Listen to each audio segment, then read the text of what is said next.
जय हिंद फ्रेंड्स। तो आज हम पढ़ने वाले हैं साइकोलॉजी का एक टॉपिक वृद्धि और विकास। वृद्धि और विकास के कॉन्सेप्ट को देखने वाले हैं और आज इस टॉपिक से रिलेटेड कौन कौन से बिंदु को हम डिस्कस करने वाले हैं। तो हम जानेंगे वृद्धि और विकास में क्या अंतर होता है, विकास और वृद्धि की क्या क्या परिभाषाएं दी गई है। इसके अलावा हम विकास के सिद्धांतों को जानेंगे। इसके अलावा विकास को प्रभावित करने वाले कारकों को जानेंगे। इसके अलावा विकास की मान्यताओं को देखेंगे कि किन विद्वानों का मानना है कि विकास वंशानुगत रूप से प्रभावित होता है, किन का मानना है कि विकास वातावरण से प्रभावित होता है। ठीक है, तो इन सारे बिंदुओं को हम डिस्कस करने वाले हैं आज। तो क्या क्या पढ़ने वाले हैं आज हम? आज देखने वाले हैं वृद्धि और विकास के बारे में। बहुत ज्यादा लंबा सेशन तो नहीं, लेकिन 15 से 20 मिनट अपन लेंगे इस वृद्धि और विकास के टॉपिक को कवर करने के लिए। ठीक है, तो आज हम पढ़ने वाले हैं वृद्धि और विकास। वृद्धि व विकास है ना। शुरुआत करते हैं वृद्धि और विकास के अंतर से। ठीक है, तो कुछ मैं आपको टॉपिक बता देती हूँ कि इन टॉपिकों को आज अपन कवर करने वाले हैं। तो लगभग 5 से 6 टॉपिक हम कवर करने वाले हैं।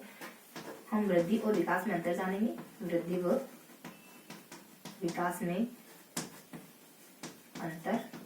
हम विकास की मान्यताओं को पढ़ेंगे, विकास की मान्यताएं। ठीक है, हम विकास के सिद्धांतों को पढ़ेंगे, विकास के सिद्धांत,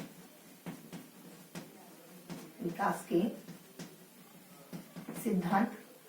इसके बाद विकास को प्रभावित करने वाले कारकों के बारे में जानेंगे, विकास को प्रभावित करने वाले कारक। और एक और बिंदु डिस्कस कर लेंगे, वृद्धि और विकास की परिभाषा। ठीक है, थोड़ा सा अपन बेसिक इंट्रो बोल जा रहे हैं, उसके बाद ये सब देखेंगे। ठीक, तो ये सब डिस्कस करने के बाद हम कुछ परिभाषाएं भी देख लेंगे। तो हम वृद्धि और विकास के अंतर से शुरुआत करते हैं। ठीक है, तो क्या अंतर होता है वृद्धि और विकास में? वृद्धि, पहला टॉपिक है हमारा वृद्धि और विकास में अंतर। ठीक है, तो वृद्धि और विकास। देखो, विकास एक बड़ा एस्पेक्ट होता है। विकास में आपकी वृद्धि शामिल होती है, शारीरिक मानसिक विकास शामिल होता है ना, सामाजिक विकास है, नैतिक विकास है। विकास एक ब्रॉड एस्पेक्ट है और वृद्धि उसका एक हिस्सा भर है। ठीक है, तो हम कह सकते हैं कि वृद्धि में सिर्फ वृद्धि एक सीमित संकल्पना है। ठीक, जबकि विकास एक व्यापक संकल्पना है। व्यापक संकल्पना है। वृद्धि को मापा जा सकता है, जबकि विकास का मूल्यांकन किया जाता है।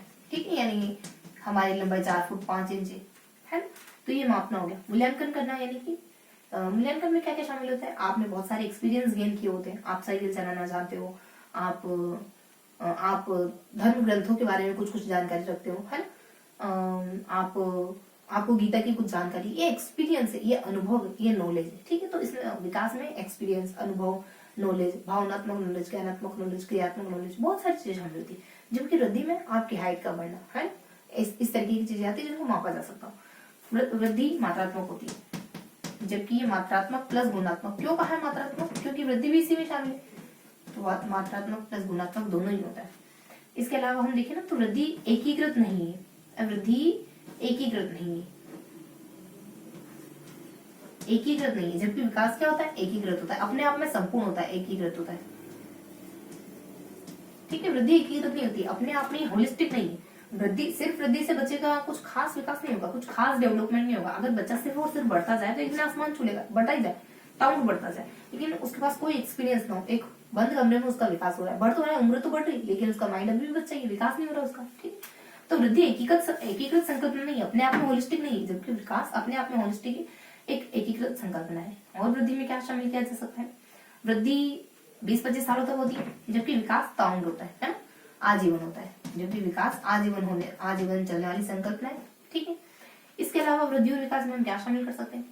विकास बहुआयामी होता है ना, जबकि वृद्धि एक आयामी है। सिर्फ एक आयामी तो क्या कहें, चलो इसको हम सिर्फ अंडरस्टैंडिंग लेवल पर रखेंगे कि विकास बहुआयामी होता है, बहुत सारे आयाम होते हैं, और वृद्धि एक आयामी, वन डायमेंशनल, यानी वृद्धि को सिर्फ हम एक डायरेक्शन में देख सकते हैं कि वृद्धि हो रही। ठीक है, शरीर में वृद्धि हो रही, बाकी विकास के बहुत सारे आयाम होते हैं, शारीरिक मानसिक है, बहुत सारे आयाम हो सकते हैं। मात्रात्मक है, गुणात्मक है, एकीकृत है, वृद्धि ताउंड होती है, सीमित संकल्पना है, इसको मापा जा सकता है। ठीक है, वृद्धि के भीतर वृद्धि विकास में समाहित है, वृद्धि विकास में समाहित है, जबकि यहाँ ऐसा कुछ नहीं है, विकास में वृद्धि समाहित नहीं हो सकती, विकास में वृद्धि समाहित नहीं हो सकती, विकास में वृद्धि समाहित नहीं हो सकती। ठीक है, तो ये कुछ कॉन्सेप्ट थे जो वृद्धि से और विकास से जुड़े हुए। ठीक, सीमित है, मापा जा सकता है, एकीकृत है, 20-25 सालों तक वृद्धि विकास, और तो ये बेसिक बेसिक अंतर थे वृद्धि और विकास में। वृद्धि और क्या शामिल हो सकता है इसमें? ठीक है, ये इनफ है। ठीक है, तो ये हमारा वृद्धि और विकास में अंतर है। अब थोड़ा सा नेक्स्ट टॉपिक डिस्कस कर लेते हैं। वृद्धि और विकास में अंतर के बाद आगे जानेंगे हम। वृद्धि और विकास में अंतर के बाद हम थोड़ा सा देख लेते हैं विकास की मान्यताओं के बारे में। ठीक है, और विकास की मान्यताओं के साथ साथ विकास को प्रभावित करने वाले कारकों को भी जानेंगे। विकास को प्रभावित करने वाले कारकों के बाद हम थोड़ा सा परिभाषाओं को भी डिस्कस करेंगे। ठीक है, तो वृद्धि विकास में अंतर हमने देख लिया है और अब जान लेते हैं मान्यताओं को। ठीक है, तो सेकेंड टॉपिक देख लेते हैं विकास की मान्यताएं। फिर विकास के सिद्धांतों को डिस्कस करेंगे। विकास की मान्यताएं क्या क्या हैं? विकास की मान्यताएं दो हैं, या तो वातावरण या वंशानुक्रम। वातावरण मतलब बहुत सारे लोगों का कहना है कि विकास वातावरण से प्रभावित होता है। आप में जो भी विकास होता है ना, वो वातावरण के फलस्वरूप होता है। कोई कहता नहीं ऐसा नहीं होता, वंशानुक्रम के कारण होता है। विकास की मान्यताएं दो वादों पर आधारित थे, मतलब दो पहलुओं पर आधारित थे, एक तो वातावरण, एक वंशानुक्रम। वातावरण कहने वाले कौन कौन है? वातावरण को तवज्जो देने वाले व्यवहारवादियों कहते हैं, आप सब कुछ बाहर से सीखते हो। और व्यवहारवादी को फॉलो करने वाले कौन है, या फिर व्यवहारवाद के प्रवर्तक कौन है? वॉटसन और स्किनर, वॉटसन प्लस स्किनर। ठीक है, आगे देखेंगे वातावरण के बारे में और कौन है जो वातावरण की पैरवी करते हैं। वातावरण की पैरवी करने वाले हैं सामाजिक सांस्कृतिक सिद्धांत वाले, सामाजिक सांस्कृतिक सिद्धांत के प्रवर्तक जो कि वाइगोत्स्की। हम समाज की क्यों सुने? कुछ तो लोग कहेंगे, लोगों को काम में कहना है ना, समाज के नहीं सुनना। अगर आप सही हो तो वाई क्यों सुने? वाइगोत्स्की। चीजों को याद रखने की थोड़ी सी ट्रिक। ठीक है, और व्यवहारवादी कौन है? व्हाट्सएप आजकल व्हाट्सएप चलाना बहुत जनरल हो गया, बहुत व्यवहारिक हो गया। वंशानुक्रम की पैरवी कौन करता है? वंशानुक्रम के बारे में कहते हैं एक तो संज्ञानवादी। ठीक है, और संज्ञानवाद के प्रवर्तक कौन है? पियाजे। मेरे पतिदेव में बहुत नॉलेज है, बहुत ज्ञानवान है। संज्ञान यानी नॉलेज, ज्ञान, संकल्पना, चिंतन, कल्पना, ये सारी चीजें संज्ञान में शामिल होती है, मतलब मस्तिष्क से जुड़ी हुई क्रिया। और संज्ञानवाद से संबंधित कौन है? पियाजे। इसके अलावा एक और व्यक्ति होते हैं जो वंशानुक्रम को कहते हैं कि हाँ, वंशानुक्रम का योगदान होता है बच्चे के सीखने में। वो है संज्ञानवादी है, एक व्यवहारवादी है, सामाजिक सांस्कृतिक है, और थोड़ा सा चलो अभी फिलहाल के लिए स्किप रखते हैं, जैसे ही रिकॉल होता है मैं आपको बता दूं। ठीक है, संज्ञानवादी पियाजे हैं। इसके अलावा वंशानुक्रम को कौन मानते हैं? वंशानुक्रम को मानने वाले होते हैं वाइगोत्स्की, व्यवहारवाद को मानते हैं, और वॉटसन है, स्किनर है। हाँ, एक होते हैं जैविक कारकों को मानने वाले, वही वंशानुक्रम को मानने वाले। एक होते हैं गैसेल, जो है गैसेल और स्टेनले हॉल और गैसेल, इन दोनों का मानना है कि बच्चे का विकास वंशानुक्रम पर निर्भर करता है। तो इस तरीके से हमने कुछ व्यवहारिक व्हाट्सएप चलाना। सामाजिक सांस्कृतिक, समाज की क्यों सुने? अगर हम सही है तो क्यों रुके? संज्ञानवादी, मेरे पति में बहुत ज्यादा नॉलेज है। और जैविक में आ जाते हैं स्टेनले हॉल, और ये पूरा हॉल है ना जैविक सब्जियों से भरा, जैविक खाद से भरा हुआ। ठीक है, गैसेल, आई गेस, मैं ऐसा गेस कर रहा हूँ, है ना। इस वजह से शायद सब्जियों की स्मेल आ रही, क्योंकि वहाँ जैविक खाद वगैरह रखा, जैविक खाद की ऐसी अजीब सी स्मेल आ रही, क्योंकि वो पूरा पास वाला खोला ना जैविक खाद से भरा। चीजों को याद रखना है हमको। तो हमने यहाँ पे कुछ मान्यताएं देख ली। अब देखेंगे विकास के सिद्धांतों के बारे में। विकास के क्षेत्र भी होते हैं, वो भी डिस्कस करेंगे थोड़ा सा, लेकिन जो पहले हमने जो हेडिंग हाईलाइट करी उनको देख रहे थे। विकास के सिद्धांत कौन कौन से होते हैं? देखो, विकास के बहुत इजी गोइंग से सिद्धांत होते हैं। विकास के सिद्धांत बहुत सामान्य सिद्धांत होते हैं विकास के। देखो, विकास क्या कहता है? विकास कहता है कि विकास ये कहता है कि मैं केंद्र से बाहर परिधि की ओर होता हूँ, केंद्र से परिधि की ओर, तभी तो हमारी बैकबोन सबसे पहले विकसित होती है परिधि की ओर, और हमारी उंगलियां सबसे लेट काम करना शुरू होती है। हमारे कंधे पहले विकसित होते हैं रादर देन हमारी खोपड़ी, क्योंकि विकास हमारे मिडिल से बाहर की ओर जाता है। सिर से पैर की ओर, जिसको सेफेलोपोडम भी कहते हैं, मस्तकाध्वंजोति भी कहते हैं। सिर से पैर की ओर हमारा सिर पहले विकसित होता है। ऐसा तो नहीं होता कि हम चलना पहले सीख जाते हैं और गर्दन घुमाना बाद में सीखते हैं। पहले हम गर्दन घुमाना सीख जाते हैं, आंखें झपकाना सीख जाते हैं, है ना। फिर हम पैरों का इस्तेमाल, पैरों से भी हम फिर अंगूठे का, है पैर के अंगूठे को चलाना, हिलाना, ये सब बाद में सीखते हैं। इसके अलावा समान तत्व का सिद्धांत यानी पूरी दुनिया भर में समान तत्व का सिद्धांत। विकास ऐसे ही होता है, सबके तत्व समान है, मतलब एक एलिमेंट समान है। सबसे पहले सारे बच्चे, दुनिया में जितने भी बच्चे सिर चलाना सीखेंगे, सिर हिलाना सीखेंगे, उसके बाद पाँव पे चलना सीखेंगे, खड़े होना सीखेंगे, चलना सीखेंगे, दौड़ना सीखेंगे, ये सब बाद में सीखेंगे। समान तत्व होते हैं। इसके साथ ही विभेद का नियम भी पाया जाता है। समान तत्व तो है, लेकिन विभेद का नियम बच्चा और बच्ची, लड़का और लड़की का विकास अलग अलग तरीके से होता है। लड़कियां पहले मैच्योर हो जाती है, लड़के बाद में होते हैं, है ना। लगभग प्यूबर्टी एज क्रॉस कर देते हैं 13 के आसपास, तो ये विभेद का नियम कहलाता है। समान तत्व का नियम देख लिया, विभेद का नियम देख लिया। अब गति का नियम, गति का नियम वो नहीं है न्यूटन का, ठीक है। गति का सिद्धांत, कहता है कि हर एक अंग में अपने नियत समय पर मूवमेंट आता है, ठीक है। जैसे वही सिर का विकास पहले होता है, पांव का विकास बाद में होता है ना। तो हर एक अंग अपनी स्पीड से गति करता है। जब उसको गति करनी होती है एक निश्चित समय पर विकसित होता है हर एक अंग। और अवस्था का सिद्धांत यानी हर एक अवस्था में विकास अलग अलग होता है। अवस्था का सिद्धांत जैसे शेषावस्था में विकास बहुत ज्यादा होता है ना। और बाल्यावस्था में विकास उसके तुलना में लेट होता है ना, कम होता है। शेषावस्था में जब बच्चा 5 से 6 साल का होता है तब बहुत ज्यादा विकसित हो जाता है, ठीक है। उसका मस्तिष्क, उसका शरीर, इन दोनों ही पहलुओं में बहुत ज्यादा विकास होता है शेषावस्था के दौरान। देखो एक वॉटसन का कोटेशन भी आता है ऐसे कुछ कि शेषावस्था में बच्चे का विकास बहुत तेज गति से होता है। हाँ, वॉटसन का कोटेशन है, शेषावस्था में बच्चे का विकास बहुत तेज गति से होता है ज्यादातर दिन बाद की अवस्थाओं के, ठीक है। तो ये हमने जाना। इसके अलावा हम देख सकते हैं प्रजाति, ठीक है, वो समानता तो हमने देख लिया। इसके अलावा गति का देख लिया, केंद्र से और सिर से पेट की ओर समानता तो होते हैं, विभेद होता है, गति का सिद्धांत होता है, अवस्था का सिद्धांत होता है हर एक अवस्था की। और इसके अलावा एक वर्तुलाकार, इसको संचय का नियम और आवृत्ति का नियम भी कहते हैं। वर्तुलाकार का सिद्धांत, देखो विकास ऐसे होता है ना कि ऐसे। विकास रेखीय नहीं होता है, विकास वर्तुल में होता है। रेखीय होता तो बस चीजें शामिल होती जाती, वो परिपक्व नहीं होती। हमारा हाथ पहले की तुलना में थोड़ा ज्यादा लंबा हो गया, ठीक है, लेकिन उसमें ताकत भी है। तो इसका मतलब विकास होता है, उसके बाद वो उसको दोहराता है, उस पर गहराई से वर्क होता है, उसके बाद फिर कोई अगला स्टेप आता है, फिर वो अच्छे से वर्क करना सीखता है, फिर अगला स्टेप, फिर वर्क, अगला स्टेप, फिर वर्क, इस तरीके से चलता है, ठीक है। तो रेखीय नहीं होता है, ऐसा नहीं होता चीजें बढ़ती जाती है और उनमें क्वालिटी नहीं बढ़ रही है ना। तो क्वांटिटी के साथ साथ क्वालिटी भी है। इसी को संचय और आवृत्ति का नियम भी कहते हैं, ध्यान रखेंगे। इसी को संचय व आवृत्ति का नियम, इसी को संचय व आवृत्ति का नियम भी कहा जाता है। तो ये हमने कुछ सिद्धांतों और कुछ नियमों के बारे में जान लिया। तो ये हमने विकास के सिद्धांत देखे मोटा मोटी, ठीक है। विकास के सिद्धांतों के बाद हम कवर करेंगे विकास के सिद्धांत देखेंगे, विकास को नेक्स्ट हेडिंग या लास्ट हेडिंग कहें। इसके बाद एक दो हेडिंग और देखेंगे, थोड़ा सा ओरली या वर्बली बताऊंगी थोड़ा, है ना, होगा तो जरूरत पड़ेगी, देखे भी। तो चौथा पॉइंट आ जाता है विकास को प्रभावित करने वाले कारक। विकास को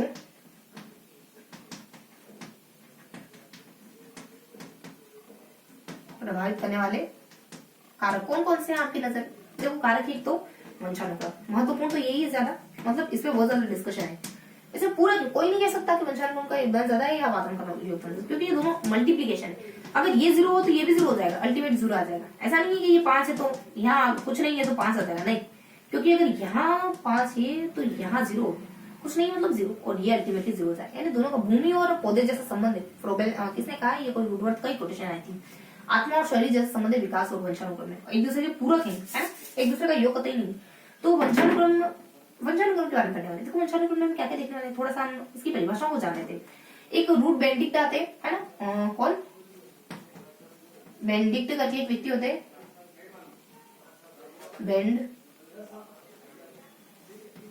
बेंडिक्ट करके, हाँ, उनका मानना है कि वंशानुक्रम में वो सारी चीजें आती है जो हम माता पिता से ग्रहण करते हैं, ठीक है।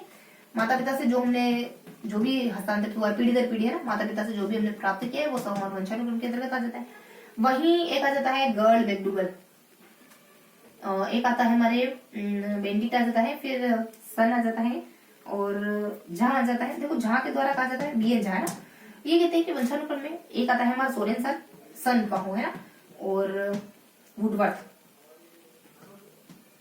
पहले वुडवर्थ लिख लेते हैं, वुडवर्थ और फिर सन, सोरेन सन, ठीक है। इन 3-4 विद्वानों ने कुछ परिभाषा दी है। झा कहते हैं, वुडवर्थ कहते हैं कि वंशानुक्रम हमारे जन्म के 9 महीने पहले से ही प्रारंभ हो जाता है। वंशानुक्रम की प्रक्रिया हमारे जन्म के 9 महीने पहले से ही प्रारंभ हो जाती है।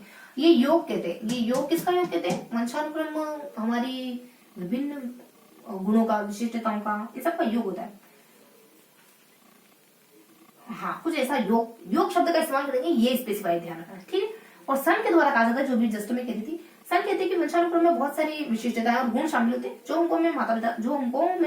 हमको वंशानुक्रम से प्राप्त हुए। वो सारी विशिष्टताएं और योग विशिष्टताएं और गुण शामिल है जो हमको वंशानुक्रम से प्राप्त हुए, ठीक है। लड़के में क्या है, सन में क्या है, गुण है, बहुत गुणवान लड़का है। वर्थ यानी पैसे कितने आपके पास, 9 रुपए। झा से आ जाएगा योग, जाओ पहले जोड़वा किसी क्या, तो इस तरीके से चीजों को ध्यान रखना। बेंडिक्ट यानी बेंडिक्ट है अपने माता पिता, मान लो बेड झुक गया आपके माता पिता, वृद्धावस्था सभी झुक जाते हैं, तो बेड नहीं झुक, बच्चे को याद रखना है कैसे कैसे। ये वंशानुक्रम की कुछ परिभाषाएं होगी। देखो थोड़ा सा वंशानुक्रम के बारे में कुछ को 2-4 मुद्दे जान लेते हैं, ठीक है, यहाँ डिस्कस कर लेते हैं वंशानुक्रम के बारे में, कुछ तो हमने यहाँ देख लिया। वंशानुक्रम के बारे में कुछ और जान लेते हैं, ये वंशानुक्रम है, वंशानुक्रम की प्रक्रिया के बारे में जान लेते थे। तो जेम्स ड्रेवर के द्वारा भी कुछ ऐसी परिभाषा दी गई थी। कौन? James Drever. यहाँ लिखती हूँ थोड़ा सा ड्रेवर। और ड्रेवर कहते हैं कि वो सारी योग्यताएं जो माता पिता से प्राप्त होती है, कुछ ऐसी सी परिभाषाएं की है ना, वो सारी योग्यताएं जो आपको वंशानुक्रम से प्राप्त करते हो, माता पिता से प्राप्त करते हो, माता पिता से आपको हस्तांतरित होती है, वो वंशानुक्रम कहलाती है। तो सेम इसी तरीके की परिभाषा है। बेनेडिक्ट की भी कुछ इसी तरीके की परिभाषा है माता पिता से जो उनको प्राप्त होता है, बस इतना सही है ना, जो गुण वगैरह योग्यताएं है। अब हम थोड़ा सा देख लेंगे, बस ज्यादा नहीं है, थोड़ा और देखेंगे। तो देखो इसकी प्रक्रिया क्या होती है, इसकी प्रोसेस होती है, एक संयुक्त कोश का निर्माण होता है, स्पर्म और एग से संयुक्त कोश बनता है, और जिससे एक बच्चे का निर्माण होता है। अगर 45 गुणसूत्र हैं, अगर 46 गुणसूत्र है, अगर 47 गुणसूत्र है, 47 गुणसूत्र हुए तो डाउन सिंड्रोम कहेंगे, 45 हुए तो सामान्य सी बात है, अगर 46 हो गए तो टर्नर करके कुछ कहेंगे, टर्नर डाउन, ठीक है, डाउन सिंड्रोम। ये वाला जो बच्चा, इसको मोरेलिटी के नाम से भी जाना जाता है। तो ये प्रक्रिया होती है अगर गुणसूत्रों में ऊपर नीचे हो गया, कुछ उतार चढ़ाव आ गया तो। इसके बाद थोड़ा सा विसंगतियां देख लेते हैं। विसंगतियां देखो, एक्स वाई होता है, कुछ गुणसूत्रों की विसंगतियां देख रहे हैं, ठीक, क्रोमोसोम्स की विसंगतियां। एक्स वाई तो लड़का लड़की बन जाते हैं, एक्स एक्स लड़की, एक्स वाई लड़का। इसके अलावा अगर कभी इस तरीके से हो जाए, कभी इस तरीके से हो जाए, और कभी इस तरीके से हो जाए, तो क्या होगा? अगर एक्स डबल वाई हो गया ना, तो ये अपराधी यानी क्रिमिनल व्यक्ति पैदा होगा, क्रिमिनल लड़का होगा, है ना। और अगर एक्स डबल वाई हो गया ना, तो इसमें ना पुरुष के गुण पाए, पुरुष के एक अप्रजाई होगा, पुरुष के गुण वाला व्यक्ति होगा, ऐसा कुछ कहते हैं। अप्रजाई शायद वो है ना, उभयलिंग जैसा होता है, अप्रजाई, अप्रजाई, अप्रजाई कहा जाता है इस तरीके के ह्यूमन को, ठीक है, अप्रजाई कहा जाता है। और एक्स ओ होते हैं, वो शायद ना तो पुरुष होता है ना स्त्री होता है, इस तरीके से होता है। एक्स ओ में महिला होते हैं, वो महिला के गुण नहीं होते क्योंकि बांझ होती है, ठीक है। और अप्रजाई इसमें पुरुष के गुण होते हैं, है ना, अप्रजाई पुरुष के गुण होते हैं, हो सकता है पुरुष के गुण हो, स्त्री के भी गुण हो, लेकिन इतना बताया कि पुरुष के गुण तो होते ही होते हैं, ठीक है। तो उसमें पुरुष के गुण होते हैं, ध्यान रखना, थोड़ा सा पुरुष के गुण होते हैं इसमें। और ये जो एक्सो वाली ना बांझ होती है, तो इस तरीके से महिला होते हुए महिला के गुण नहीं होते इसमें। तो ये विसंगतियां होगी क्रोमोसोम्स की। अब थोड़ा सा नियम जान लेते हैं। देखो नियम किसके? वंशानुक्रम के नियम। ये तो बहुत इजी से नियम है। वही एक तो समानता का नियम हम जानते हैं, बच्चे की जैसे माता पिता से बच्चे, एक विभिन्नता का वैसे नहीं होंगे, एक विपरीतता का बिल्कुल ही अपोजिट होगा, है ना। एक तो संत महात्मा थे और एक डाकू बिल्कुल विपरीत हो गए बच्चे। अब थोड़ा सा एक बीजमैन का बीज मैंने दिया था, चूहों पर प्रयोग किया था। लास्ट में अर्जित गुणों का लेमार्क, वो कहते हैं कि जिराफ की गर्दन बड़ी होगी वातावरण में रहते रहते, तो ये अर्जित गुणों का सिद्धांत। इसके अलावा कुछ और सिद्धांत आ जाते हैं, जैसे कि एक होता है एक वर्ण संकर का सिद्धांत जो मेंडल ने दिया है ना। दो पौधों को, मटर के पौधों को दो मटर के पौधों को मिक्स करते तो उस मटर के पौधे के गुण आएंगे जो पावर रखता होगा, जो प्रभावी होगा। इसके बाद हम बायोमेट्रिक का सिद्धांत भी आता है बीच में। और वर्ण संकर के सिद्धांत को थोड़ा सा स्पेसिफाई करें, थोड़ा और मॉडिफाई करें, थोड़ा और आगे बढ़ाएं। ये यहाँ पे है बायोमेट्रिक का सिद्धांत, है ये भी सिद्धांत है, थोड़ा और आगे बढ़ाएं तो इसमें दो सिद्धांत और शामिल हो जाते हैं, पृथक्करण का, एक स्वतंत्र। पृथक्करण का कहता है कि ऐसा नहीं, एक स्वतंत्र। पृथक्करण का सिद्धांत कहता है ऐसा नहीं है कि कोई गुण दिखाई नहीं दिया तो वो लोप हो गया। अगली वीडियो में आपको दिखाई नहीं दिया तो हो सकता है अगले से अगली वीडियो मिल जाए। स्वतंत्र नियम यही है कि अगर कोई गुण, तो कोई बहुत ज्यादा स्पष्ट तो नहीं है, लेकिन ये है कि अगर किसी गुण का वितरण होता है, कोई गुण फैलता है, तो उसका प्रभाव अन्य गुण के वितरण पर पड़ता है। बस इतना ध्यान रखेंगे, इतना भर ध्यान रखेंगे मेमोरी के लिए। तो ये हमने वंशानुक्रम के बारे में कुछ बेसिक बातें बता दी, ठीक है। अरे हाँ, अभी एक बिंदु और बच जाता है वंशानुक्रम के बारे में, तो यहाँ ठीक है। तो इस तरीके से 1 2 3 4 और 5वां कॉन्सेप्ट थोड़ा सा यहाँ डिस्कस कर लेते हैं और यहाँ लिख देते हैं वंशानुक्रम के बारे में पढ़े, ठीक है। तो एक कॉन्सेप्ट और मुझे ध्यान आ रहा है, तो थोड़ा सा देख लेते हैं। वंशानुक्रम का प्रभाव किस किस पर पड़ता है? देखो वंशानुक्रम का प्रभाव, विकास का प्रभाव प्रभावित करने वाले कारक देख रहे हैं, तो इसका प्रभाव किस किस पर पड़ता है? वंशानुक्रम का प्रभाव हमारे शरीर पर पड़ता है, सब कहते हैं, है ना। हमारे मस्तिष्क पर पड़ता है, सब कहते हैं। हमारे व्यक्तित्व पर पड़ता है, सबको सब जानते हैं। देखो शरीर पर पड़ता है और मस्तिष्क पर पड़ता है, ये कहते हैं मार्टिन। और शरीर पर पड़ता है, ये कहने वाले कौन है? वंशानुक्रम प्रेयर। कौन है? प्रेयर। व्यक्तित्व पर पड़ता है, ये किसी खास व्यक्ति ने तो नहीं कहा है। और व्यवसाय पर पड़ता है, ये कहने वाले कौन है? यहाँ लिख लीजिए थोड़ा सा। अब व्यवसाय पर पड़ता है, ये कहने वाले हैं केटल, केतली का व्यवसाय, दूध का व्यवसाय करते हैं। समाज पर पड़ता है, ये भी कोई खास, शायद छूट रहा है मेरे से, है कोई इसको कहने वाले भी, है ना। और प्रजाति पर भी पड़ता है, प्रजाति के लिए भी शायद कोई है, एक्स रखेंगे थोड़ा सा, है ना। नेक्स्ट सेक्शन में होगा तो मैं बताऊंगी आपको। व्यक्तित्व के लिए कोई खास व्यक्ति है। तो इस तरीके से हमने जाना कि वंशानुक्रम को प्रभावित करने वाले, वंशानुक्रम बहुत सारे पहलुओं को प्रभावित करता है। उनको कहने वाले कुछ विद्वान है कि हाँ इस पहलू को प्रभावित करता है। मानसिक शक्तियों को, एक और है देखो, मानसिक शक्तियों को प्रभावित करता है, मतलब हमारे वही मन को, हमारे दिमाग को प्रभावित करता है। ये थोंडाई के द्वारा कहा जाता है, ठीक है। थॉर्न लाइक, थान, इस थान में, भगवान के स्थान में, स्थान होता है ना गाँव में, इस थान में बहुत शक्ति है। और शारीरिक का प्रेयर कहते हैं, प्रेयर में तुम्हारे शरीर के लिए, मतलब तुम्हारा शरीर ठीक हो जाए, इसलिए प्रार्थना प्रार्थना करती हूँ। मस्तिष्क का माटी, मेरे दिलो दिमाग से माटी है मेरा देश, ठीक है। और व्यवसाय, यह व्यक्तित्व का कुछ खास है नहीं, मानसिक शक्तियां, थान, इस स्थान में, इस देवता के स्थान में वो ताकत है। और व्यक्तित्व का कुछ हमने बताया नहीं, व्यवसाय केटल, केतली का व्यवसाय करता है दूध का, और सामाजिक का थोड़ा सा देश रखेंगे। और एक इसके बाद आ जाता है हमारे प्रजाति का, प्रजाति का शायद किसी ने तो कहा है, ये दो थोड़ा सा देश रखेंगे, है ना, देश रखेंगे थोड़ा सा, होगा तो मैं नेक्स्ट सेशन में बताऊंगी आपको, है ना। तो इस तरीके से हमने वंशानुक्रम के बारे में अच्छे से जान लिया। अब थोड़ा सा हम देख लेते हैं नेक्स्ट पोर्शन, प्रभावित करने वाला किसे, मानव के विकास को प्रभावित करने वाला अगला हिस्सा जो है वातावरण। वातावरण बहुत इजी सा पोर्शन है, तो वातावरण कुछ